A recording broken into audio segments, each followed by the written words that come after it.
Okay, and this is the best part. This here's the best part. The number one way we can increase our rate of fat burning: exercise less. Coach Greg, and get this, you are going to burn more fat by exercising less. That's right, I got it wrong all along. You actually burn more fat by doing less cardio, less exercise. So I'm going to watch the video with an open mind and see why Dr. Eric Berg says you burn more fat by exercising less. So we're going to go over the factors that can affect your fat loss and see exactly what you control, what is in your power to control, and what isn't. Wait till you see the video. You are not going to believe the spews that keep coming out of Dr. Eric Berg's mouth. Yeah, he's telling you what you want to hear, not what you hear. But in this video, we're going to clear things up. It's surprising to me how many people can't seem to get into fat burning or even stay there long enough to see a really good change. It's not surprising at all. We're genetically predetermined to want to overconsume calories, to have an abundance of fat, to survive in case of famine. It's only more recently that we've had to worry about overconsuming calories. And so our bodies have actually adapted and evolved to be like this, so it's not surprising in the least. I mean, if you have cravings, I don't know how anyone can stick to any plan.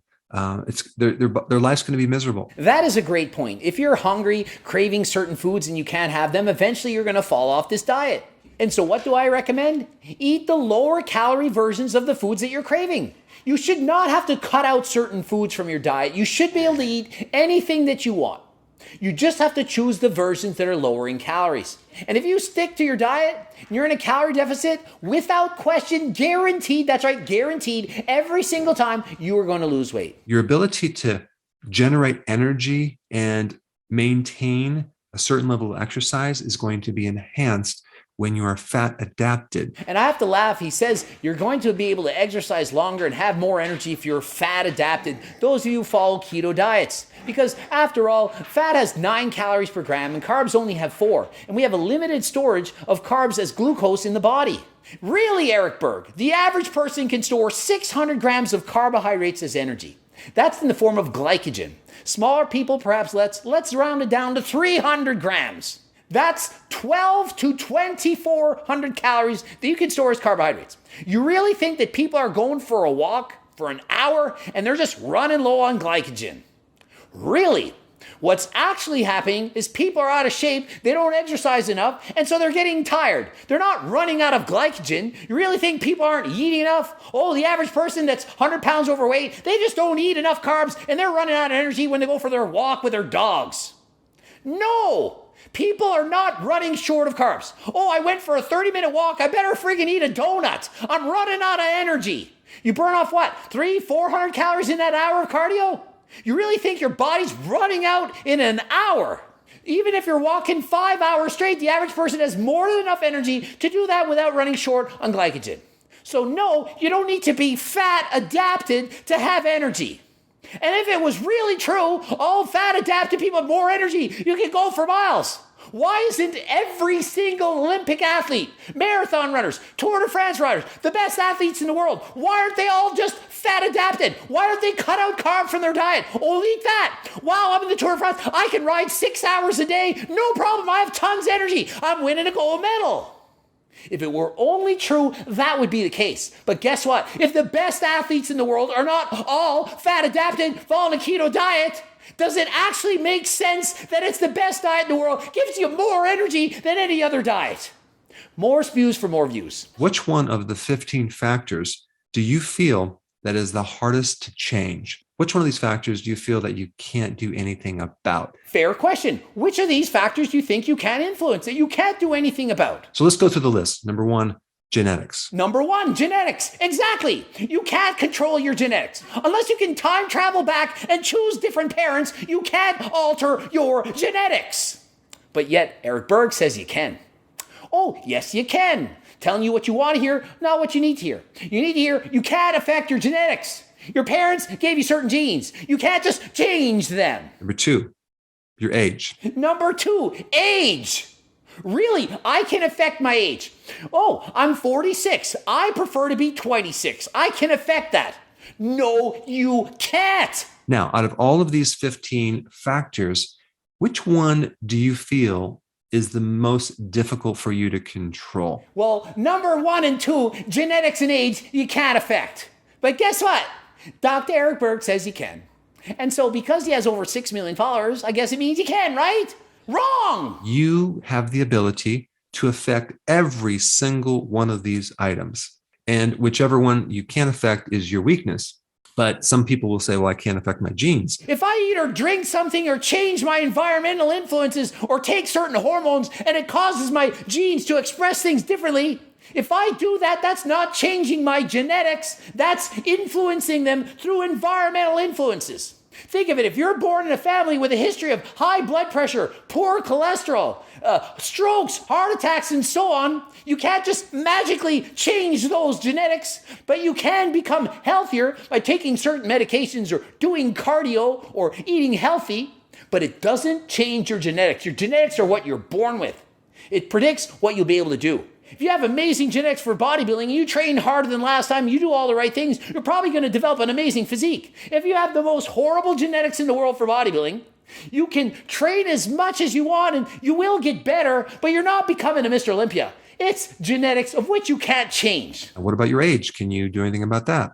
Well, yes, there are things you can do. There are things you can eat that can help extend your life. If you're 98-year-old named Grandma Josephine, you can't just suddenly say, I'm 80.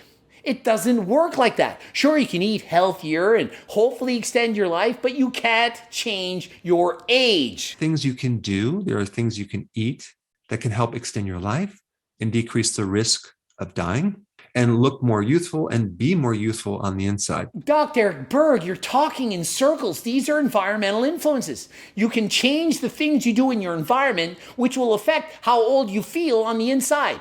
I'm still 46, but I certainly feel and look better than most 46-year-olds. Doesn't mean I'm not still 46. So let's run on the list of things that will help you get into fat burning. So what you might want to try is exercising less. Okay, and this is the best part.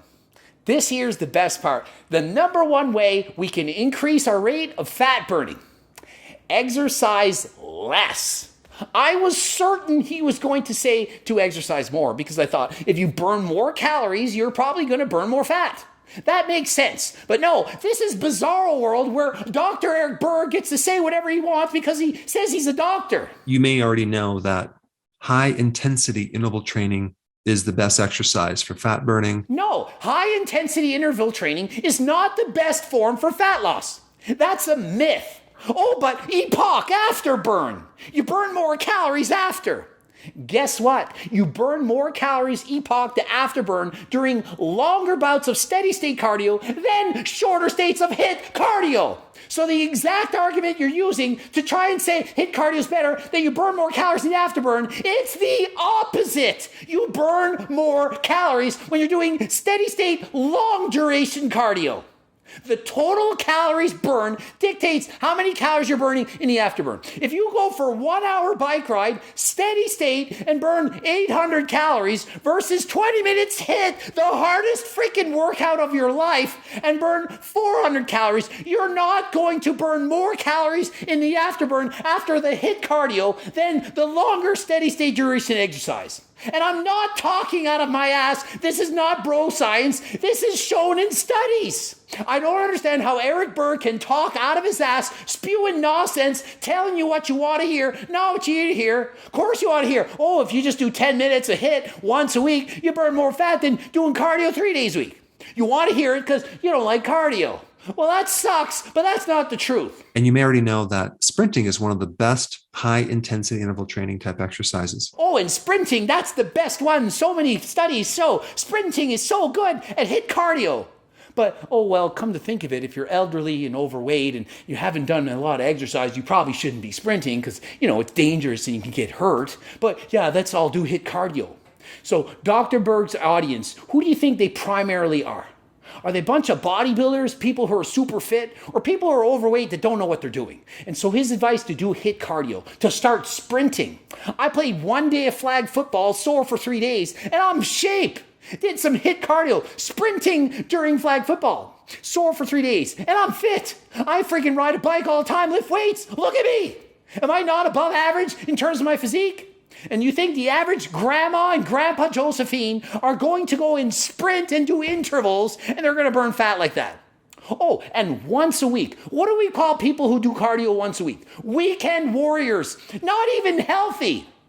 You should not be doing cardio once a week at high intensities. Go see your doctor and ask them. Say, hey doc, I'm thinking about starting cardio. You know, I got 50 pounds to lose. I haven't worked out in a long time. I think I'm going to just sprint my ass off and do intervals once a week. What do you think of that?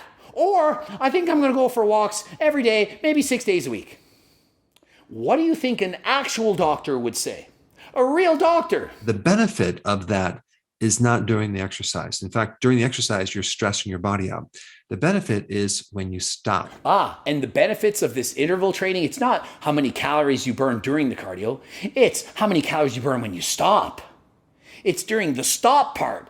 You just do a little bit and then you stop for the rest of the week. So when I was in practice, I ran into so many people who overtrained. Even for some people, if they're older, 3 times a week is overtraining. Really? If you're overtraining doing cardio or whatever 3 days a week, it means you went too hard. Perhaps you're doing HIIT cardio those 3 days.